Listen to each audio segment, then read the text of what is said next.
Welcome to the Dignity Dialogue with your host, Joe Kiedinger. Hey everyone, Joe Kiedinger along with April, and we're going to be talking about Agile leadership. And April, why don't you set us up? This is a big topic, that's out there in the world today, and we're going to refine an element of that in this podcast around visioning and the importance of that. So go ahead, April. Talk to us. What is it? Set us up. Well, as you know, we have this great team here at Dignify, and they go out there and they just research stuff. They look up a lot of things. Shout out to Jared. Woo! And one of the things that we found that's out there that a lot of people are talking about right now is this idea of Agile leadership, which, to be completely honest, was kind of a new word for me. I was like, what is that? It's like they invent new words all the time. Yeah.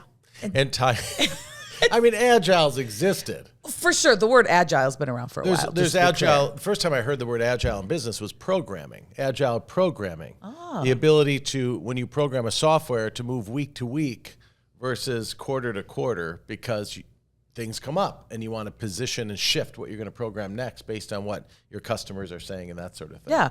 Well, if you can imagine, Agile leadership is kind of similar to this idea of in the software world wanting to move around a little bit, because Agile leadership is really talking about taking a lot of needs, right, and being able to be flexible, being able to be understanding around all those needs.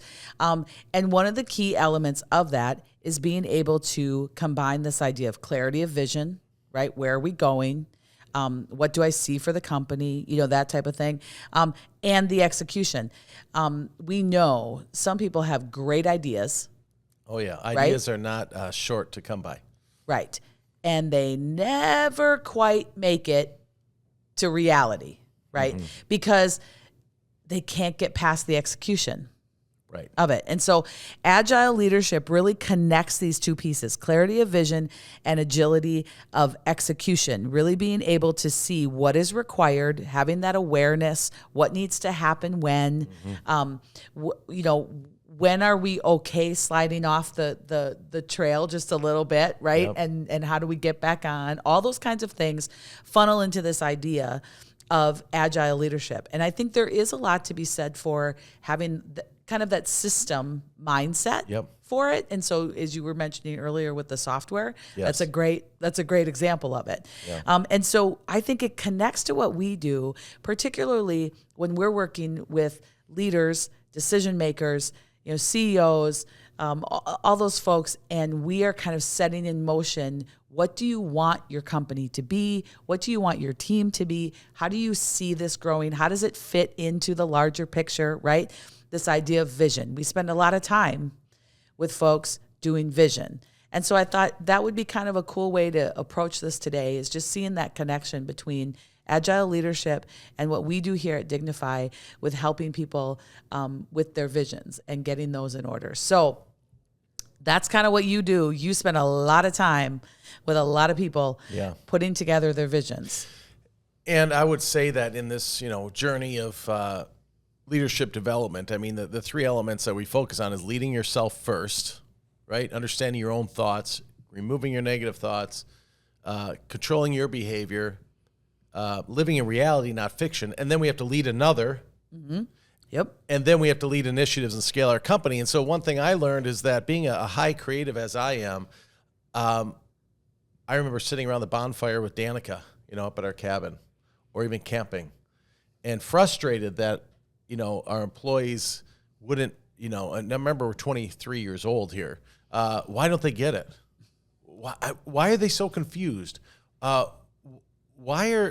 been talking about this for 10 years, right? We're so convicted that it's so clear in our head. And then a wise person came to me and said, Joe, if it's not written down, it's not real. Mic drop. If it's not written down, it's not real. So if you're watching this and going, yeah, I get it. Like whether you're a manager of a department, perhaps you're the leader of a location, or maybe you're an executive, right, running a company, the entire company, and guiding it. If it's not written down, it's not real. So that's awesome that it's clear in your head, But I challenge you because I thought it was crystal clear in my head. But when I was asked to truly write it down, that's when a little bit of fog was there. Right? Mm-hmm. That's when fog was there. And so I actually had to reach out to someone I trusted and have them pull it out of me. Because as a high creative, we struggle with logical sequence. Sure. And so, and that's part of agile leadership too, because people are wired differently. So in this podcast, we're just going to talk about the vision. But the next podcast, we're going to talk about, okay, now you have the vision. What is reality and fiction with all these people, seeing your vision? How are they perceiving it? So we're going to focus on that later. But now, what is the true north? Mm-hmm. Where are we headed? And that's what we mean by vision, right? To create a clarity of vision. And there's 100% chance when you read that vision for the first time to your team that many of them will go, maybe I shouldn't even work here anymore. Like they're confused, right? So it takes a while to educate. Right. So, but at the same time, you see this relief going, oh, that's where we're going, or that's where we are. And so you're going to get both. You're going to get people going, no, I get it, but that's their perception. That's the next podcast. But first, how to pull it out of your head. Yeah. Let's talk about that. Now, you want to write a book. Yep. How do you pull that out of your head? You're creative. I mean, it's almost the same thing. Your table of contents is your vision for your book. Mm-hmm. So what's your process for coming up with your table of contents? I just want to, we haven't talked about this. Yeah. But this is just coming to me now. And then I'll share with you the visioning process and wonder if the two might come together. Okay, go ahead. Sure. As I built the table of contents for my book, I looked at it from the perspective of what are the stories or the things, the events that have happened in my life that are most impactful to me. Like they come to me immediately. So your book is about your story? Yep, my book is kind of about my story, and then how my story, of course, helps to see your purpose, helps to see that there's a plan for your life, how it grows the very pieces of you that you need to continue to move forward and have this great life. So it's about perseverance. Absolutely. Would be the overall theme. Yep. Right? So the vision for your book is to inspire people and put hope in their heart that regardless of their story, they can be successful. Yep. That's the vision. And that their story had purpose. And that their story has purpose. They're worthy and they're capable of amazing things. Yep. And that's the vision of the book. Correct. Okay? Yep. And then, so that's one element of a vision. Literally the paragraph that says, what is the purpose of this company? Where are we headed? And typically that paragraph begins with to become because the vision is a future. Right. To become the blankety blankety blank of this industry where others emulate us by blah, blah, blah. Like what is your real vision for the company? Okay, so that's just one element. That's about a paragraph. Clear and concise, that can be printed, posted, reminded over and over again. But there's so much more to a vision. See, in our experience, when I would meet clients, because we were in the marketing world, and they go, oh yeah, we have a vision and a mission, and we have core values. I say, okay. And you might see them on the walls. They might give you a document, and it's all right there. But what's the problem? What do you think the problem of that is? What did they fail to do? You just mentioned it in your introduction. Where do they get stuck? Well, I would think they might get stuck with the forward motion. Execution. Yeah. Execution. That's great. It's right there. Core values are right there. The vision's right there. You may even have a mission, right? To inspire the hearts and lives of people. But where's the execution? Mm-hmm. Okay. The execution is key. So I want you to repicture what you think of a vision. And I want you to replace that with, depending on your position, here are the different titles. State of the company address. That's one. Or, okay, you're not the president of that company, but you run a division. Mm-hmm. Right? Okay. State of the division address. I don't run the division, but I run a department. State of the department address. Do you get what I'm talking about? See, as leaders, you're in control, whatever your area of the wedge of a business is. And what is one business, April? It's a series of small businesses that work together to create one vision. So ideally, if the top leader has a clear vision, that vision can be cascaded down to divisions, to the HR department, to the marketing department, right? And that HR leader or the marketing leader would then write a state of the department address. Right. That would incorporate that vision, but talk straight about, okay, what does our department have to do to get after that? Correct. And it has to be able to funnel back into the vision. Always. There's only one. There's one vision. That's that one paragraph I told you about. But how it affects HR and how they're going to execute it is different than how marketing will execute it, which is different than how operations will execute it, which is different than how IT will execute it. Mm-hmm. So if the vision is to simplify leadership development and training, okay, well, as a coach writer of curriculum, how can we share a subject topic and simplify it so it's executable and explain it, right? Yep. From a marketing perspective, okay, how do we get that message of simplicity and that you can actually execute this stuff? From our IT, our programmers, okay, how do we make it a one-click execution? Like they learn this thing and they just have to click a button to actually execute the action and take it into the execution phase. Do you see how that funnels down no matter where we are, how we're going to market it, how we're going to do this, how we're going to do that? Every department has to speak into it. Mm-hmm. And now you're giving ownership to that leader of a department, which is why we hire leaders to elevate and scale their area of responsibility.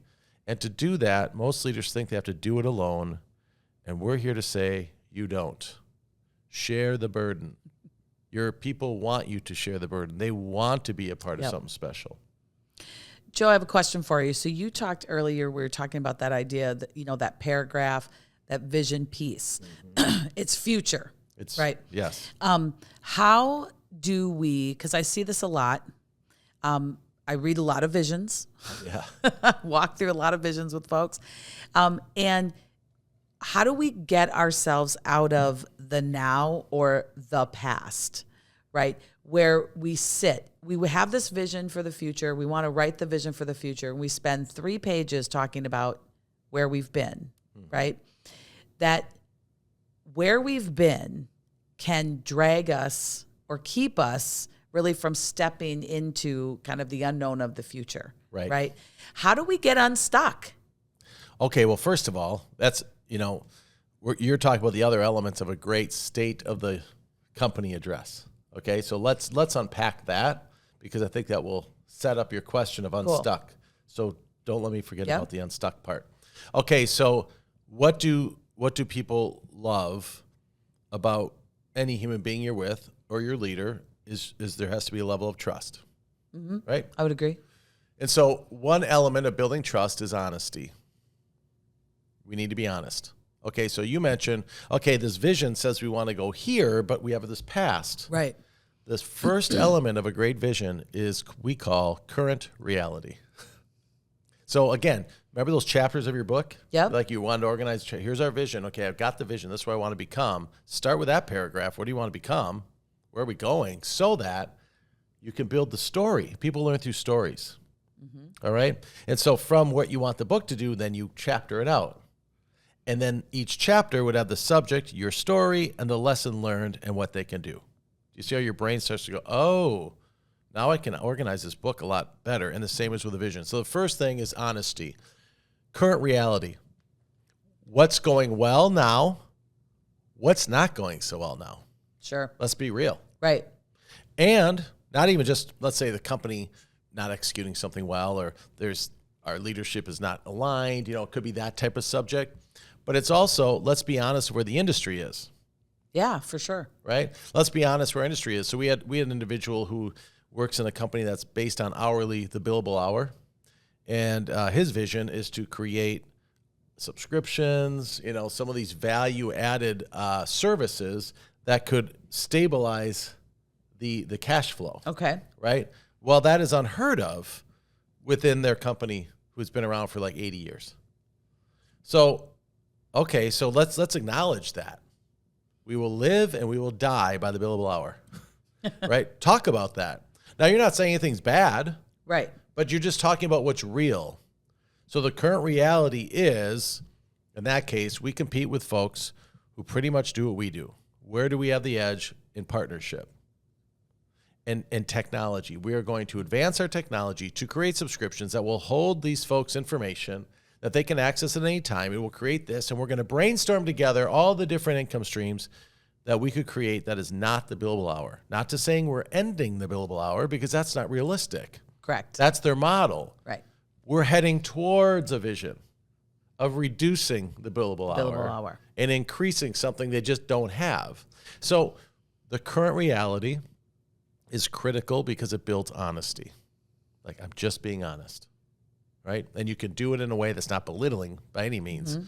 So that's the first stage. So you talked about the past. How do we you acknowledge the past? Mm-hmm. And I get it. This is going to be difficult because for 80 years, we've been on the billable hour. Doing it this way. Right? We've been doing it this way. So for your company or your department for this long time, we've been doing it this way. Maybe you're a new leader and there's an old leader.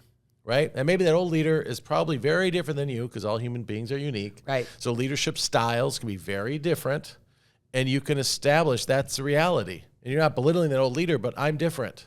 Mm-hmm. This is going to be a different experience for you. And so your opportunity to frame the current reality. All right, so now we have the current reality. Mm-hmm. Another element that builds trust is tell them who you are as a human being. Do you mean like your resume? No. I'm no, that's brochure answers, right? That's the resume. brochure answers. Blah, like, blah, blah. Yeah, like let's be real here. Let's be real. So now we talked about leadership style. So where does fear come from? Fear comes from the unknown, okay? And so people watch you, they watch me, and they make judgments on us based on our behavior. Correct. So I judge myself by my intention. I judge you by your actions. Correct. When you share a little bit about your past, a little bit about victories and hardships that you've come, that helped you frame who you are and how you think, trust builds, because that's vulnerability. Now, I don't mean you have to overshare. Sure. But to share some sort of what made you who you are, and what significant events perhaps happened to you. You don't have to tell your whole life story, but maybe there's 2 events that really frame why you think the way you do. Right. And when you express that and tell a little bit about your story, respect, dignity, adoration, trust goes up because it says, I'm human, you're human. Well, it answers the why for a lot of people. And I think we forget that so many people really they're not pushing back, or they're not saying, no, I'm not going because they're just, jerks, right? It's because they don't understand the why. So many people need the why. So when you give that expression of who you are and why you maybe see something in life a little differently than somebody else, why you respond to the world around you a little differently than somebody else, they have a better understanding of the why. And they go, okay, I might not even totally get where you're going with this, but if I understand the why you're going with it, I can go along and see where this is going to go. I can take the first step and the second step. And we need people to be able to. Some people will just get in the car, right, and go. Yes. With you. Boom, done. Let's go. Let's go. Right? And others may go, okay, I'm going to sit in the back seat and I'm going to watch the trees a little bit around me and see where the heck this is going. Mm-hmm. We need them to be able to feel like they can trust, right, that you're not going to drive them off a cliff. Right. They may feel uncomfortable, but they're trusting the leader. Yes. Right? And that's where that's critical. So current reality states where you're at, identifies a potential challenge. Yep. Tell them who you are and why your leadership is the way it is and what affects how you think. Then you share your vision paragraph. Our vision is to become this and this and that. And now your question of the why. So the why is right on the person, the leader, why I behave the way they do. Now you get into why this vision is so critical to our success. So that's the next section. Here's why this is critical to our success, and you start painting the picture of imagine if, and help paint the world of what it will look like when you approach that vision. Mm-hmm.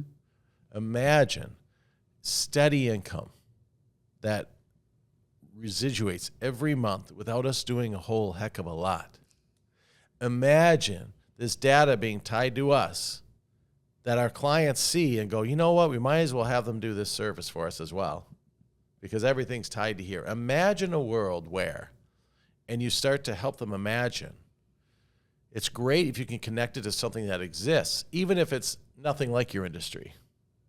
You know, if you connect it to something that exists, like imagine the automobile industry. Remember the Model A? Imagine if we still drove Model A's, right? Yeah. Would you rather drive a Model A or a Corvette? Technology has come a long way, right? And so there were lots of folks in the automobile industry that helped break the mold and introduce different types of vehicles and different technologies that help ring it up. And that's what we're doing in our industry. So that's one example, but you could pick any example to illustrate they did it. We did it. Maybe it's Netflix. They used to mail you stuff. Now you just stream it. Right. Where Blockbuster is no longer here. What? Blockbuster Video is the number one video store rental in America. Remember it well. How about this? Kodak crushed the rest of their competitors in film development, refused to go to digital, and their campus, which was once huge, is a fraction of what it used to be. Mm-hmm. And I heard that a Kodak employee actually invented the digital camera, and they didn't want to release it because of the amount of money they were making on film development. And now look, digital cameras took over. Now we have iPhones, right? I mean, if we don't elevate, you die. That's right. So these are stories that you could share as to why and evidence that this has been done in other industries to help people go, oh, this is like that. This is like, oh, it helps them imagine. It's part of your story. Mm-hmm. Okay, now we get to the execution. Mm-hmm. Okay, therefore, so now here's where we're going. Here's why we're going there. And paint the picture of them already there, other industries that have done it. We're going to learn from them. So what I need from you. Right. Okay, now you start talking about the expectation. Mm-hmm. Okay, now we're not executing yet. No, we're not executing yet. We're laying it out. We're laying it out. And that, what we need from you is typically a mindset change. A mindset change. So we used to be reactive. Now we have to think we're going to be proactive to do this. Mm-hmm. We used to think whatever the customer wants.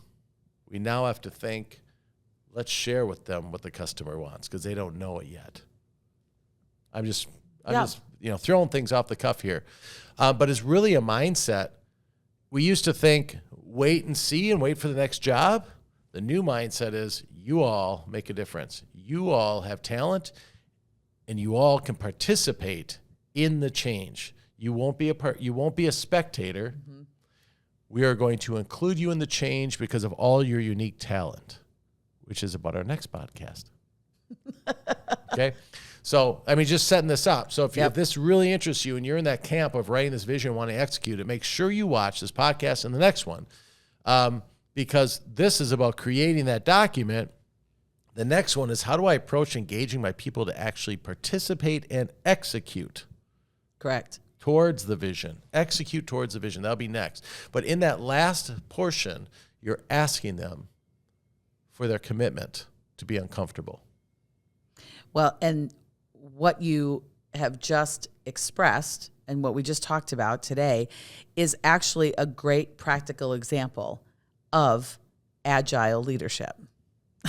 Bring us home. I know. April, it's a very bring practical. It home. I mean, I didn't forget, y'all. I didn't forget, okay? It's an excellent example of it because to be able to have that element of agile leadership, we have to be able to think strategically.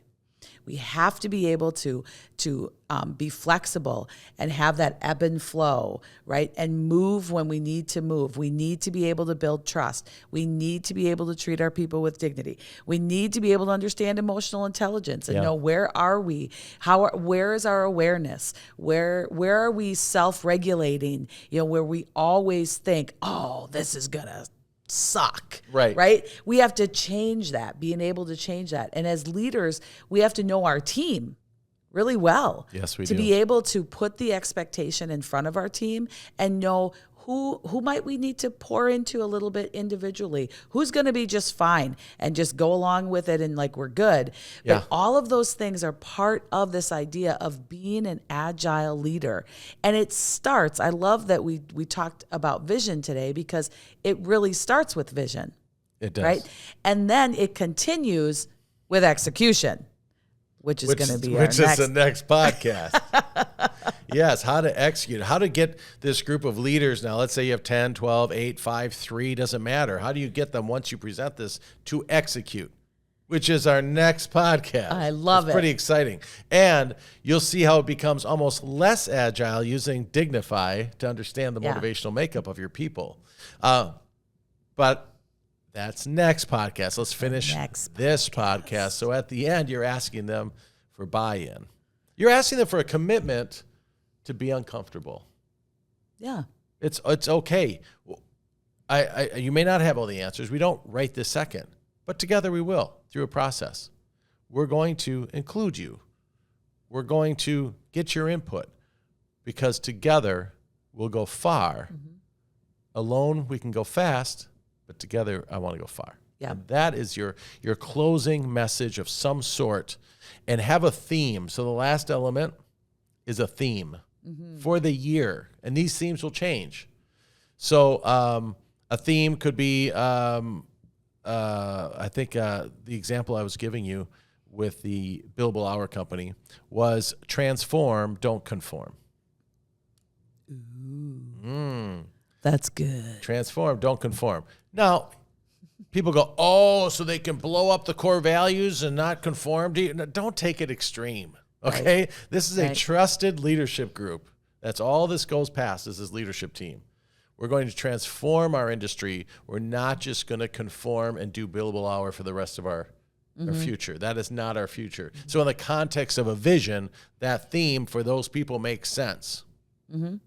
Now, people think, let's distribute this vision to every employee. Don't do it. Not yet. Don't do it. Yep. We used to kick off visions. Remember that? Yeah, I do. With the whole company, like they would stand up and we'd spread it, and it created cynicism. Yep. Because there's just too many people. We had to change it. We changed it. We learned. Yep. No, leadership has to be the example of the vision. And it's strategic how you push it down. Mm-hmm. It's strategic how to push it down, which we'll get to in next podcast. Execution. So those are the elements. You have your current reality. You have a bit of who you are as a human being and why your leadership style is what it is. Tell some stories about your upbringing or your life or events or leaders you had in your life that impacted you. That is why you think the way you do. Then you read your vision as to where are we going or to become the paragraph. Then why this vision is necessary for the future of our company. And then what we need to change as a mindset in order to move together to this vision. And then I need your help. We're not doing this in a silo. We're doing this as a team. You're all going to contribute to it. Right. And then finally, a theme and a positive conclusion.